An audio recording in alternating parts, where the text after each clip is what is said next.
النهارده هحكي لكم عن فيلم جامد جدا عن عيلة فقيرة جدا وازاي يشتغلوا عند ناس غنية كلهم بطرق خبيثة جدا. يلا بينا نشوف فيلم بارازايت الكوري. بيبدأ معنا الفيلم بعيلة فقيرة جدا وعايشة تحت الأرض في سرداب، وكان باين عليهم انهم بيكافحوا عشان لقمة عيشهم، وكانت شغلانة العيلة دي انهم بيطبقوا علب البيتزا مقابل فلوس، وكان بيكافحوا على المصاريف دي. وكان الفقر واصل بيهم ان الولد والبنت قاعدين في الحمام عمالين يسرقوا واي فاي ونت من الجيران، وكمان كان بيسيبوا الشباك مفتوح لما عربية الرش بتيجي علشان تخلصهم من الحشرات اللي موجودة في البيت حتى لو بيتخنقوا منهم وبيموتوا من الريحة. في يوم من الأيام بيزورهم صديق كيو، وكان جايب معه حجر غريب من حاجات جده وبيقول إنها رمز للرزق والفلوس، بيتفائل بيها وقال له إنه خلاص بيجهز نفسه علشان يسافر، وعرض على كيو لأنه هيسافر يكمل شغل بداله ويشتغل مدرس خصوصي عند بنت لعيلة غنية جدا. وبنعرف إن كيو عنده إنجليزي كويس جدا وبيعرف يتكلم من أيام الجيش، وكمان جرب امتحان دخول الجامعة 4 مرات. واخته كي جونج ممكن تزور ورقه وتخليه يبان انه طالب جامعة لانها شاطرة جدا في برامج التصميم والرسم، وكمان فنانة. وكمان ما كانوش متوقعين ان الاسرة الغنية دي تبقى فاضية انها تدقق في الورق اصلا، خصوصا ان الزوجة بيقول انها على نيتها وهتصدق صديق كيو المدرس اللي شغال عندها، وكمان هيكون هو اللي مرشحه فهتوافق على طول. بعدها بنشوف كيو هو لابس اشيك حاجة عنده وهدوم رايقة، وكمان مع الورق الاخت مزوراه. بعدها بيروح لبيت عيلة بارك العيلة الغنية اللي هيشتغل عندها، وبعد ما بتدخلوا الشغالة بتقابلوا الست الغنية مدام بارك، وزي ما كان متوقعين الست دي بصت على الورق وصدقت الكلام على طول، وما شكتش كمان ان ممكن يكون مزور، وطلبها بس كان انها تحضر اول درس بنفسها عشان تتأكد ان كيو شخص محترم وكويس. كيو هيكون مدرس للبنت اللي اسمها داهي بنت العيلة الغنية دي، اللي في الاول كانت خجولة جدا واتفزعت لما مسك ايدها فجأة، لكن الحركة دي كانت مجرد محاولة منه انه يطمنها لانها ما كانتش قادرة تحل التمرين. وبعدين حست بالراحة ناحيته وتأقلمت. مدام بارك اتبسطت جدا من اللي شافته وقررت انها توظفه على طول وتديله كمان مرتب محترم جدا. وبعد الدرس الاول كو تعرف كمان على ابنها دا سونج الولد الصغير واللي لسه داخل الكشافة ومهووس بلعب دور الهنود الحمر. كو كان في الكشافة زمان ففهمه كويس، ولما مدام بارك ورته رسومات ابنها جات له فكرة على طول. ابتدى يتكلم عن رسومات دا سونج الولد الصغير وكأنها تحف فنية. ولما مدام بارك قالت انها محتاجة مدرسة رسم جديدة لان ولا واحدة من اللي قدموا قبل كده كملت، على طول كو رشح لها جيسيكا اللي هي اخته، وبيقول انها زميلة قريبته، وقال انها معالجة فنية متخرجة ومؤهلة جدا. وطبعا في الحقيقة كان بيتكلم عن اخته كي جونج. وبعدين فعلا تاني يوم جات وقدمت نفسها كأنها المدرسة جيسيكا، وشوية كلام تقدر تقنع العيلة دي بيه. وطبعا مدام بارك فضلت تتكلم معاها. على الناحية التانية كو كان بيشرح لداهي بنت العيلة الغنية دي اللي بدأت تحس بالغيرة من قربه ناحية المدرسة جيسيكا، وبان ان في مشاعر من ناحيتها تجاه المدرس بتاعها. على طول كو طمنها وقال لها انه مش مهتم بيها، وبعدها بيقربوا من بعض وبيبوسوا بعض. نرجع لجيسيكا اللي اقنعت مدام بارك انها تدي دا سونج اول درس لوحدها، وفي اخر الدرس خلت مدام بارك تنبهر بيها لما شافت ابنها بقى مؤدب ومهذب لانها بنت صايعة اصلا ومن حواري عرفت تخوف الولد. وجيسيكا كمان اقنعت مدام بارك ان الرسومات دي بتدل على صدمة او حالة نفسية ليه، وفعلا بيكون في حادثة حصلت له في اولى ابتدائي. بعدها مدام بارك اقتنعت ان ابنها محتاج لعلاج بالفن ولمدرسة تكون لابنها، وقررت توظف كي جونج او جيسيكا بمرتب عالي جدا. وبعدين اتقابلت مع ابو العيلة بارك الاب الغني اللي عرض عليها ان السواق كمان بتاعه يوصلها. السواق اصر انه يوصلها لحد بيتها، لكن جيسيكا عشان ما تبينش انها ساكنة في منطقة فقيرة بترفض، وطلبت منه انه ينزلها عند محطة القطر لانها هتقابل واحد هناك. وفجأة بنشوف جيسيكا او كي جونج بتطلع هدومها الداخلية وبتخبيها في العربية في مشهد غريب جدا. بنرجع لعائلة كيم اللي بتكون طبعا حالتهم المادية بقت احسن بكتير وفي فلوس دخلت البيت، وبنشوفهم بياكلوا اكل احسن، وفي نفس الوقت كانوا بيخططوا لخطوتهم الجاية. بعدها بنشوف الاب بارك وهو في العربية لما فجأة بيلاقي الهدوم الداخلية بتاعت جيسيكا، وافتكر ان يون السواق بتاعه بيجيب ستات جوه العربية، وفكر كمان انه بيتعاطى مخدرات لان مفيش حد عاقل ممكن ينسى هدوم الداخلية في العربية. في موقف مضحك جدا لما بيتكلم مع مراته. بعدين بنشوف جيسيكا وهي بتخلص الدرس وماشية، فمدام بارك تسألها عن رأيها في السواق اللي وصلها قبل كده، فجيسيكا قالت لها انه حاول يوصلها لبيتها بدل المحطة بطريقة خبيثة بتقول لها الكلام ده. وفعلا مدام بارك بتصدق الكلام ده، وبعدين بيقرروا يمشوا يون السواق بأي حجة عشان ما يعملوش فضيحة ليهم. وعلى طول جيسيكا دخلت في الموضوع وقالت لها ان الموظف الكبير في السن بيكون اوثق وأأمن في الشغلانة دي، وعلى طول رشحت لها سواق سواق قديم كان شغال مع عمها، وطبعا السواق ده ما كانش غير ابوها اللي كان زمان شغال سواق. بعدين بنشوف ابو جيسيكا وكو بيروح يعمل اختبار ومقابله مع مستر بارك الراجل الغني، والراجل فعلا انبسط جدا من ذوقه واسلوبه المهذب، وكمان من معرفته الكبيره بالمدينه لانه بيستخدمش GPS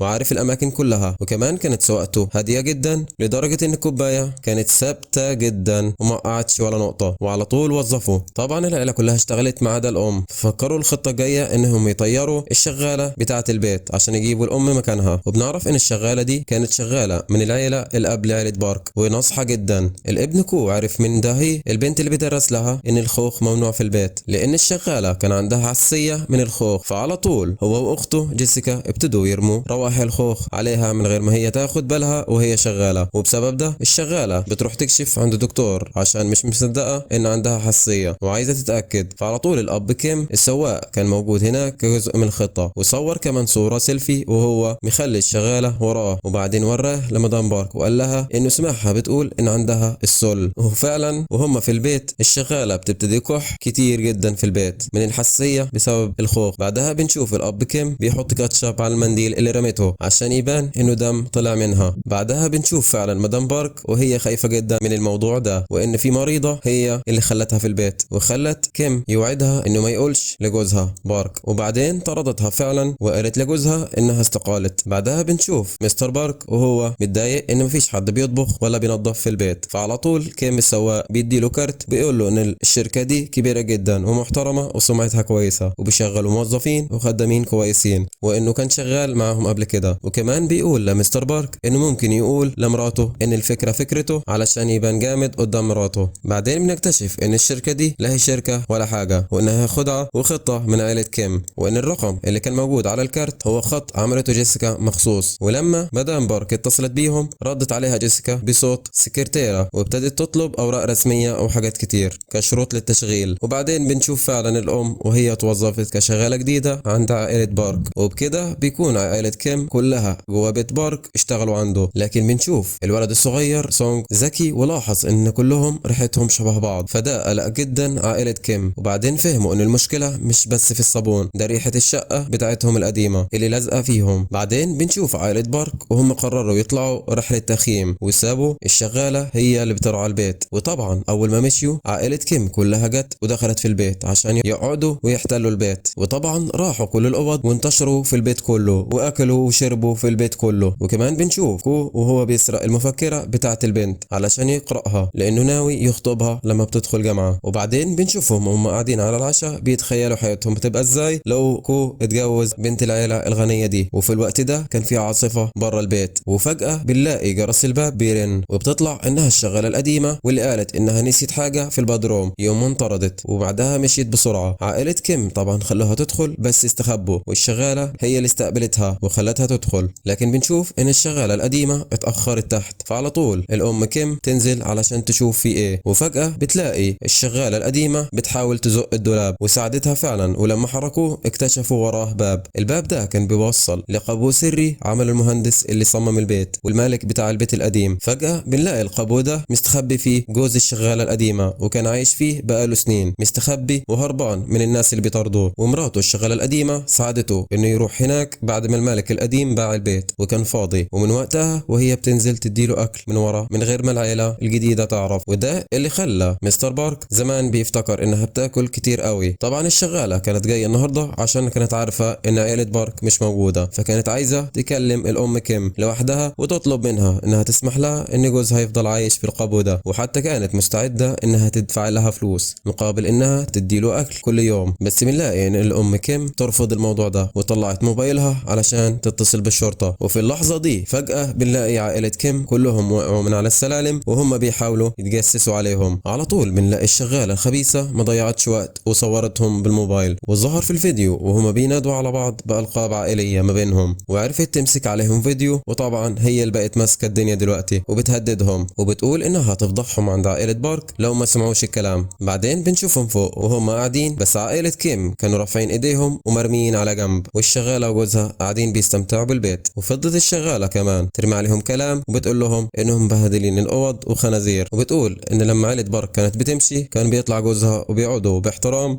يحترموا البيت في غياب الناس. وبينما هي بتتكلم بنلاقي عائلة كيم بيهجموا عليهم فجأة، ومرة واحدة بياخدوا منها التلفون. بنشوف الأب كيم وهو بيمسك جوز الشغالة، والبنت كانت بترمي خوخ على الشغالة القديمة علشان توقعها، وكو كان أخد الموبايل وبيحاول يمسح الفيديو بتاعهم. وخلال الضرب ده كله ما كان شغال، فجأة بنلاقي تلفون البيت بيرن، وبعدها الأم كيم بترد على التلفون وبتنصدم لما سمعت المدام بارك بتطلب منها تجهز العشاء عشان هم راجعين بدري بسبب ان العاصفة منعتهم يكملوا الرحلة بتاعتهم. واول ما قفلت بنلاقي العيلة كلها تجري بسرعة. الأم كيم بدأت تطبخ، وكيم جوزها نزل الراجل تحت وربطه، وجيسيكا كانت بتخبي الزبالة تحت الأساس، وكو خد الشغلة القديمة وهي فقد الوعي ونزلها القابو تحت، وبعدين طلع فوق يجري يرجع المفكرة بتاعت البنت. وفي اللحظة دي بنشوف عائلة بارك وهي راجعة. كو على طول استخبى تحت السرير بتاع البنت، وجيسيكا اتدحرجت نفسها تحت الترابيزة على طول. الشغالة القديمة فاقت وحاولت انها تطلع فوق، لكن بنشوف الأم كيم بتزقها لتحت تاني، فبنشوفها وهي واقعة ودماغها خبطت جامد في الأرض. على طول الأب كيم بيجرها لحد مكان جوزها اللي كان بيضرب دماغه في مفتاح النور، بيبعت رسائل مورس على الحيطة. كان فاكر ان الطفل الصغير سونج لانه كشاف ممكن في يوم يكتشف ويشوف الرسالة، بس كيم ما فهمش حاجة، فكرها فكرة غبية، فربطه في منصورة وسابه. ويفوق وهما بيتعشوا مدام بارك تحكي للأم كيم عن تجربة ابنها الصادمة في أولى ابتدائي والحادثة اللي حصلت له، وبتقول انه في عيد ميلاده الولد دخل المطبخ عشان يسرق التورتة وشاف شبح طلع من القابو، واللي كان في الحقيقة جوز الشغالة القديمة. على طول الولد انصدم وجات له تشنجات ورغاوي في بقه، ومن ساعتها وهو بيتعالج. وعشان كده كمان هم عمرهم ما بيحتفلوا بعيد ميلاده في البيت. في الوقت ده كان كو هيتكشف امره تحت السرير من البنت، بس بالصدفة قامت شايله الكلب وما بصتش زيادة تحت السرير. وبعد ما بارك ومراته دخلوا اوضتهم، كو وابوه كيم خرجوا بهدوء على الصالة علشان يلاقوا جيسيكا ويمشوا، لكن فجأة الطفل الصغير بيصرخ ونزل من فوق ويصوت في البيت، فبينزلوا من فوق، فالثلاثة بيضطروا انهم يستخبوا تحت الترابيزة زي علبة السلمون. اتضح ان الطفل ده عايز يعمل مخيم في الجنينة تحت المطر، واهله طبعا وافقوا ويقرروا يناموا على الكنبة علشان يراقبوه. وطبعا عائلة كيم كلهم تحت الترابيزة جنبهم، وهم قاعدين تحت الترابيزة اضطروا كمان انهم يسمعوا تنمر عائلة بارك عليهم وهم بيتكلموا عن ريحتهم، وكمان عملوا علاقة. ولما الاتنين غطسوا في النوم، عائلة كيم كلهم خرجوا من البيت وجريوا تحت المطر ناحية حيهم اللي كان بيغرق بمية الصرف والمطر، واللي كانت شقتهم كمان غرقت، فحاولوا ينقذوا اي حاجة فيها ويقدروا يشيلوها. وبعدين بيروحوا يناموا في صالة رياضية فتحت للناس الغلابة واللي المطر دمر بيوتهم واللي خسروا بيوتهم كمان في العاصفة. كو كان اخد معاه الصخرة بتاعت العالم اللي كانت زي بتاعت صاحبه، وكان حاضنها وهو نايم لانه كان متضايق والمصيبة اللي سايبينها في القبو في البيت هناك. وبنرجع للقبو واللي كانت الشغالة القديمة ماتت بسبب الوقعة اللي وقعتها لها مرات كيم، وكان جوزها عمال يبعت في رسائل مورس ويضرب في الانوار براسه. وفعلا كان ده سونج الطفل الصغير كان شافها وبدأ يكتب بيها، لكن كان كلام ملوش معنى بالنسبة له لان الزوج ما كانش في وعيه كفاية انه يكتب الكلام صح، وكان باين عليه الدم راسه اللي بيخبطها في الحيطة. تاني يوم مدام بارك قررت تعمل حفلة عيد ميلاد لابنها دا سونج مفاجأة، وكان لازم عيلة كيم انهم يروحوا ويبانوا مبسوطين بعد ما خسروا بيتهم، فكان لازم ان مرات كيم تطبخ وتجهز الترابيزة برا، وجوزها السواق راح معهم عشان يشتروا مستلزمات الحفلة، وهم لسه بيشموا الريحة بتاعته ومتضايقين منها. والاخوات لازم يمثلوا دور المدرسين بتوع العيال لانهم كمان مدعوين في الحفلة